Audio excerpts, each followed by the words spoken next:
हुकूमत नूं अदलिया दी कानून साजी के मुतलिक सुप्रीम कोर्ट तो मुशावरत करनी चाहिए। इस्लामाबाद सुप्रीम कोर्ट ही चीफ जस्टिस के इख्तियारात ते असकुद नोटिस के तरीक़ाकारी तब्दीली के मुतलिक कानून supreme court practice and procedure act के खिलाफ वर्जी केस की समाअत के दौरान चीफ जस्टिस ने रिमार्क दिते कि हुकूमत नूं अदलिया दी कानून साजी के मुतलिक सुप्रीम कोर्ट को मुशावरत करनी चाहिए।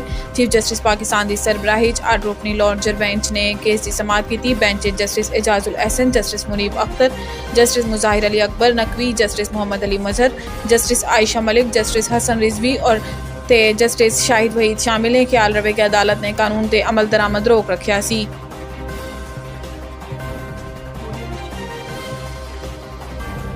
ओपन मार्केट ₹20 तगड़ा, डॉलर ₹11 सस्ता हो गया। गुज़िश्ता रोज़ ओपन मार्केट डॉलर ₹1 कम होकर ₹311 ते बंद होया सी, जबकि इंटरबैंक की डॉलर ₹285.47 बंद होया सी। दूसरी जानिब पाकिस्तान फॉरेक्स एक्सचेंज एसोसीएशन के चेयरमैन मलिक बोस्तान का कहना सी कि पाकिस्तान की तारीख अज पहली बार डॉलर की कीमत ₹27 की कमी हुई है। बर वक्त फैसला ते वजीर खजाना इसहाक डार ते गवर्नमेंट स्टेट बैंक को मुबारकबाद देना वा।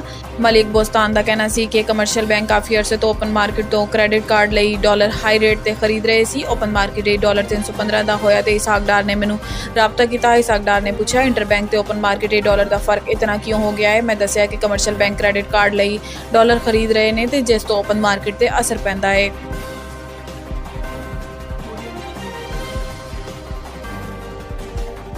हुकूमत ने IMF तो मौजूदा कर्ज प्रोग्राम नामुकम्मली खत्म करने का फैसला कर लिया। जराए के मुताबिक हुकूमत ने IMF तो मौजूदा कर्ज प्रोग्राम नामुकम्मली खत्म करने का असूली फैसला कर लिया है। मौजूदा प्रोग्राम 30 जून को खत्म हो रहा है। इसका $2 अरब तो ज़्यादा का कर्जा मिलना बाकी है। $1 अरब कर्ज लई मुज़ाकरात मुकम्मल हो चुके हैं, लेकिन स्टाफ लैवल मुआहिदा नहीं हो रहा। तो अगर स्टाफ लैवल मुआहिदा हो भी जाए तो 10वें ते 11वें जायजे के मुज़ाकरात होना चाहिए ने। इसराए का कहना है कि 30 जून तो पहले 2 जायज़ों तो मुज़ाकरात मुकम्मल होना नामुमकिन है। मौजूदा कर्ज प्रोग्राम 30 जून तो खत्म होएगा। हुकूमत प्रोग्राम में तोसी नहीं कराएगी। बजट के फौरी बाद अगले प्रोग्राम लई IMF तो मुज़ाकरात शुरू किए जान।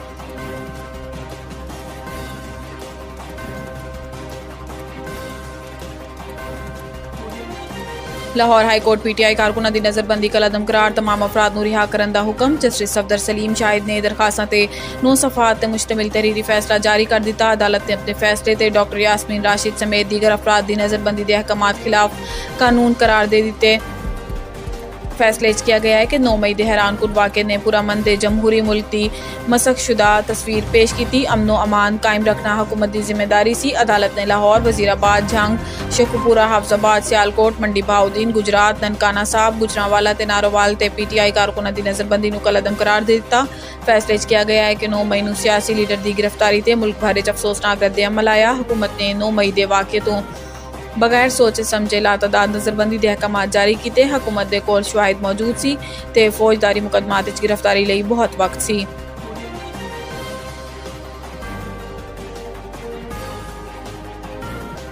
जो फवाद चौधरी कर रहे हैं, मैं ऐसे एक्टिव नहीं हाँ। तहरीक इंसाफ के साबिक general secretary Asad Umar Gulberg Askari tower से हमला ते जलाओ घेराव के मुतलिक केस लाहौर की इंसदाद दहशतगर्दी की अदालत पेश होए। इंसदाद दहशतगर्दी अदालत ने असद उमर की अबूरी जमानत 13 जून तक मंजूर कर ली थी। इन्होंने ₹1 लाख की जमानती मुचलके जमा कराने का हुक्म दिता। अदालत ने असद उमर के मुकदमे शामिल तफ्तीश होने का हुक्म दिता। अदालत के बाहर मीडिया नाल गैर रस्मी गुफ्तगू करते हुए असद उमर का कहना सी कि फवाद चौधरी एक्टिव ने ते वही दसणगे कि की कर रहे हैं, तो जो फवाद चौधरी कर रहे हैं मैं ऐसे एक्टिव नहीं।